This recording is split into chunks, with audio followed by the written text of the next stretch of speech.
Supreme কোর্টের নির্দেশ থাকা সত্ত্বেও বকেয়ার 25% ডিএ এখনও পর্যন্ত না দেওয়ায় এই মুহূর্তে রাজ্যের কর্মচারীদের পক্ষ থেকে সুপ্রিম কোর্টে দায়ের হলো আদালত অবমাননার নোটিশ, যেটা পূর্ববর্তী ভিডিওতে আমি বলেছি। এখন কথা হচ্ছে যে এই যে আদালত অবমাননার মামলা দায়ের হয়েছে, অর্থাৎ কন্টেম্পট ফাইল যেটা হয়েছে, তো সেটা কখন শুনানি হবে সেই বিষয়ে আমরা যতদূর জানতে পারছি এই ভিডিওতে আমরা সেটা নিয়ে আলোচনা করব।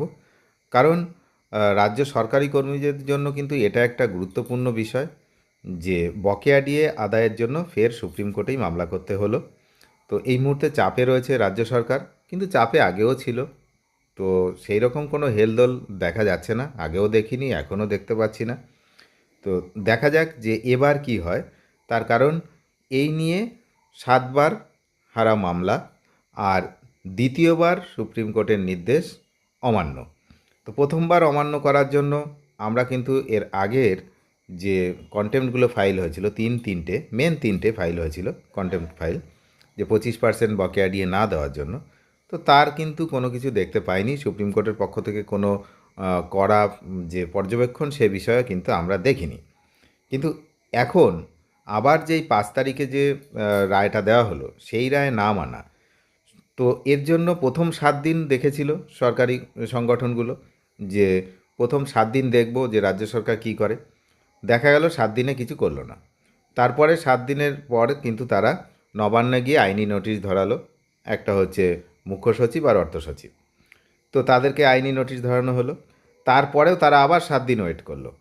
তার মানে ভাবুন, 5 তারিখ থেকে 7 দিন ওয়েট করা হয়েছিল, 12 দিন। 13 তারিখে তারা আইনি নোটিশ ধরিয়েছিলেন, 13 থেকে আজকে আবার 20, তার মানে আরও 7 দিন পেরিয়ে গেল। এখনও যদি রাজ্য সরকার কিছু করলো না, দেখলো যখন, তারপরেই কিন্তু আবার সুপ্রিম কোর্টের দ্বারস্থ হলো এই কর্মচারী সংগঠন। কারণ বুঝতেই পেরেছেন যে তারাও বুঝতে পেরেছে যে এই ডিএ নিয়ে কোনো কিছু করবে না রাজ্য সরকার, তাই আবারও সুপ্রিম কোর্টের দ্বারস্থ হয়েছে। তো এখন দ্বারস্থ হয়েছে তো সংগ্রামী যৌথ মঞ্চ। আমরা এখনই খবর পেলাম যে এর পরে এই একইভাবে দ্বারস্থ হতে চলছে, মানে আবারও আরেকটি কন্টেম্পট ফাইল হবে, যেটা হচ্ছে কনফেডারেশনের পক্ষ থেকে। এছাড়াও অন্য অন্য সংগঠন যারা রয়েছে তারাও কন্টেম্পট ফাইল করতে পারে, সেটা ভবিষ্যতে, কিন্তু আপাতত একটা হয়েছে এবং আর একটা হবে।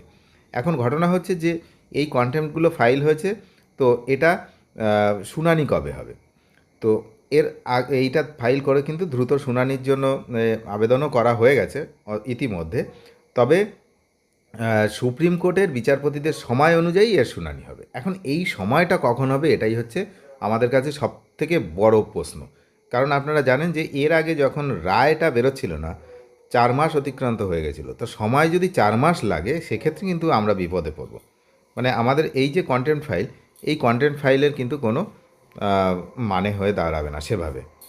তো এটাই হচ্ছে আমার মূল বক্তব্য, যে কন্টেন্ট ফাইল হয়েছে, আগেও হয়েছিল। তো আগের কন্টেন্ট ফাইলের রেজাল্ট আমরা দেখেছি, যেটা হচ্ছে পুরোপুরি নো রেজাল্ট।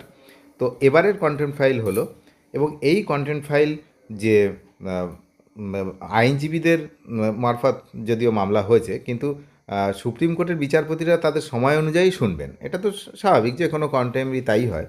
কিন্তু এই সময়টা কতদিনে হয়, সেটাই হচ্ছে আমাদের কাছে এখন সবচেয়ে বড় প্রশ্ন। কারণ এই সময় দীর্ঘায়িত হলে কিন্তু সব কিছু কেটে যাবে। আর এটাই চেয়েছিল হচ্ছে যারা ডিএ দেবে না যে পক্ষ, সেই পক্ষ। কারণ কি, সামনে বিধানসভা নির্বাচন, এই সব করে যদি আইনি মামলায় আরও কিছুদিন ব্যাপারটাকে ফাঁসিয়ে দেওয়া যায়, তাহলে এটা কিন্তু অনন্তকাল শীতঘুমে চলে যেতে পারে, যেহেতু সামনে বিধানসভা নির্বাচন। তো সেই দিকেই হাঁটছে।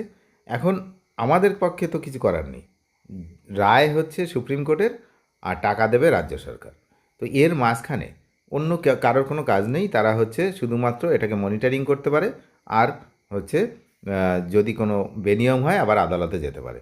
তাহলে আদালত হচ্ছে মামলাটা, ওই রায়টা দিচ্ছেন, আর রাজ্য সরকার সেটাকে ইমপ্লিমেশন করছেন কি করছেন না সেই বিষয়টা। তো এখন বিষয় হচ্ছে টাকা রাজ্য সরকারের কাছে, তারাই তো দেবে। এবার তারা যদি না দেয়, তাহলে কারোর কাছে যাবে না। আপনি মামলা যতবারই সুপ্রিম কোর্টে যাক আর ফিরে আসুক, যাক আর ফিরে আসুক, সুপ্রিম কোর্ট নিজে তো পয়সা দেবে না, টাকা দেবে না। টাকা দেবে তো রাজ্য সরকার। তো রাজ্য সরকার যদি ইচ্ছা করে টাকা না দেয়, সেক্ষেত্রে কিন্তু এই টাকা পেতে কিন্তু প্রচণ্ড সমস্যা আছে, যেটা এখন বোঝা যাচ্ছে। কারণ আপনারাও নিশ্চয়ই ইতিমধ্যেই হাড়ে হাড়ে টের পেয়েছেন বিষয়টা, যে এতদিন একটা ডিএর ব্যাপার আজ থেকে চলছে না, তো অনেক দিন থেকে চলছে, এবং এতবার জেতা একটা মামলা, তারপরেও যখন টাকা কর্মচারীদের অ্যাকাউন্টে দেওয়া হচ্ছে না।